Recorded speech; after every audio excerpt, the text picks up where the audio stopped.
Just then, a little blonde, blue-eyed girl came running through the gate like she owned the place. The maid behind her chased after her, terrified she might trip or bump into something. The little girl dove straight into Chu Roshan's arms. She said in broken Chinese, "Come play with me!" I stared at this 5 or 6-year-old doll-like kid, completely stunned. "Chu Roshan, don't you think you owe me an explanation?" Chu Roshan chuckled.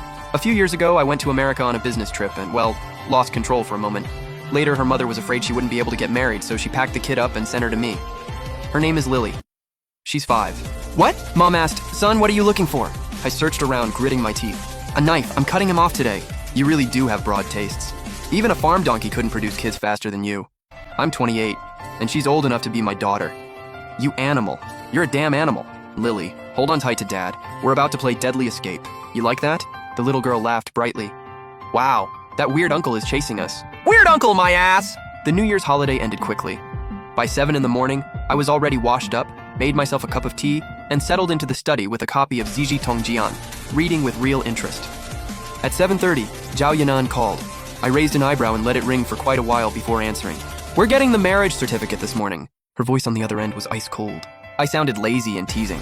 Getting impatient? No response. "You left me alone for 3 nights. Why should I still listen to you?"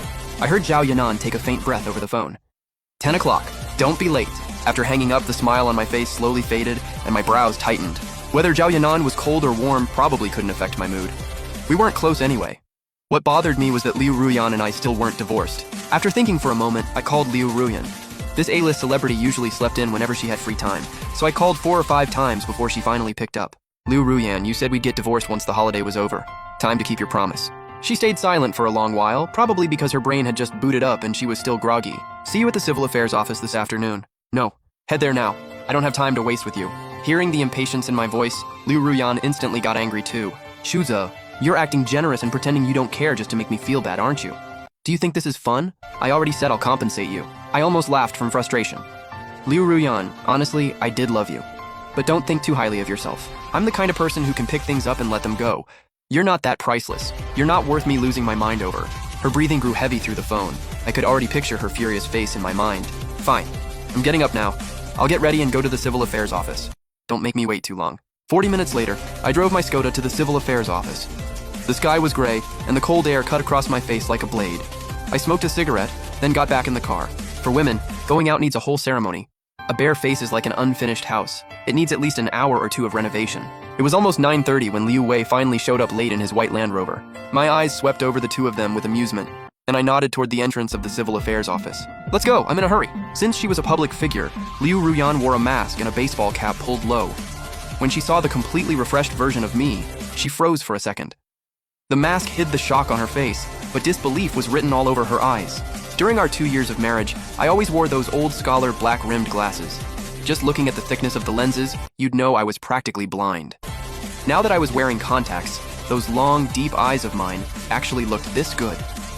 My clothes used to be clean enough, sure, but they were all cheap bargain bin pieces as tacky as they came. Now I was in a full suit, looking rich from head to toe, and then there was my personality. Before, I had always been quiet and timid.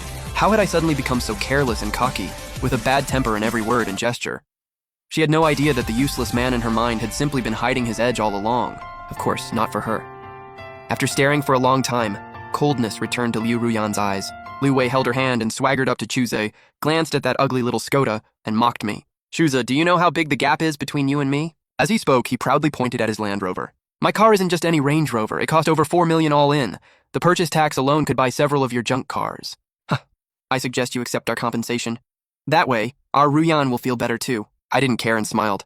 "I don't know what brand of plastic bag you are, but you sure are full of hot air. I did ask for compensation. You just can't afford it." Liu Wei tugged at the corner of his mouth and was about to speak when Liu Ruyan said coldly, "Let's go, Chuzo. Starting today, we're strangers." Couldn't ask for more. With that careless attitude, sticking to the principles of no cooling off, no second thoughts, and no regrets, the two of us quickly finished the process. Divorce certificate in hand. A trace of bitterness curled at the corner of my mouth.